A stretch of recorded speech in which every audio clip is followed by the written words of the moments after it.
الشيطان الرجيم بسم الله الرحمن الرحيم.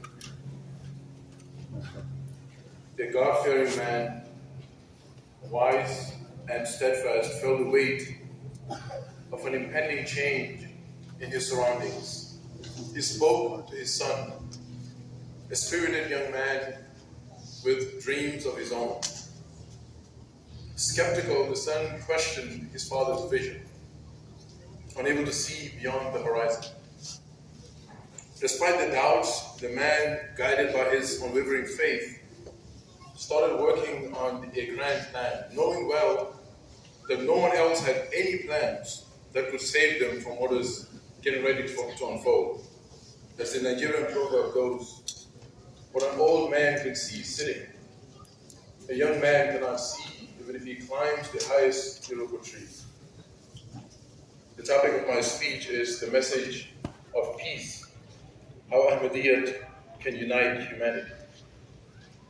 The contemporary world that we live in today confronts a very distinctive challenge, warned against by every prophet to his people, and that is the era of Dajjal, the Antichrist.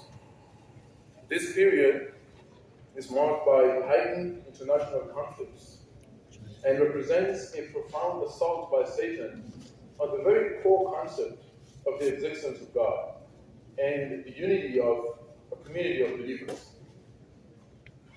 The current state of the world has compelled many world leaders to agree with the statement of Hazrat Khalifatul Masih, that day by day, the world is getting closer and closer to a devastating war, the effects of which will go down to many generations that will come after us. Huzur says, in his own words, and I quote, "The rate at which the state of war is escalating and how the Israeli government and other major global powers are adopting certain policies, it's apparent that a world war is staring us in the face." End quote. As a consequence of both historical and contemporary events, the idea of world unity has evolved into a seemingly unattainable myth, a subject of jest and something even some people would say is deemed laughable. It sounds impossible that the world can ever unite.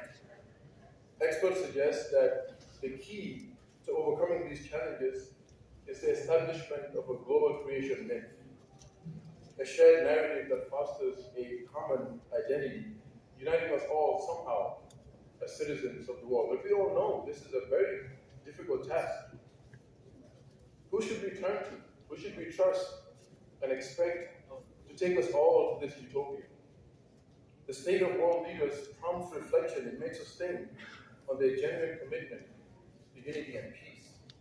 Questions arise about the sincerity of their efforts, the tangible actions being taken, and the source from which meaningful assistance can emerge. In fact, when was the last time you heard about any leader of any sort laying out plans to unite their own people, talk us of the rest of the world? But the Holy Quran calls out and says, وَلِكُلِّ قَوْمٍ هَادٍ, that for every nation, for every people, there will always be a guide. When there seemed to be no one to step up, a voice from the heavens called through that wise man that I started with, Hazrat Nuh alayhi salatu wasalam.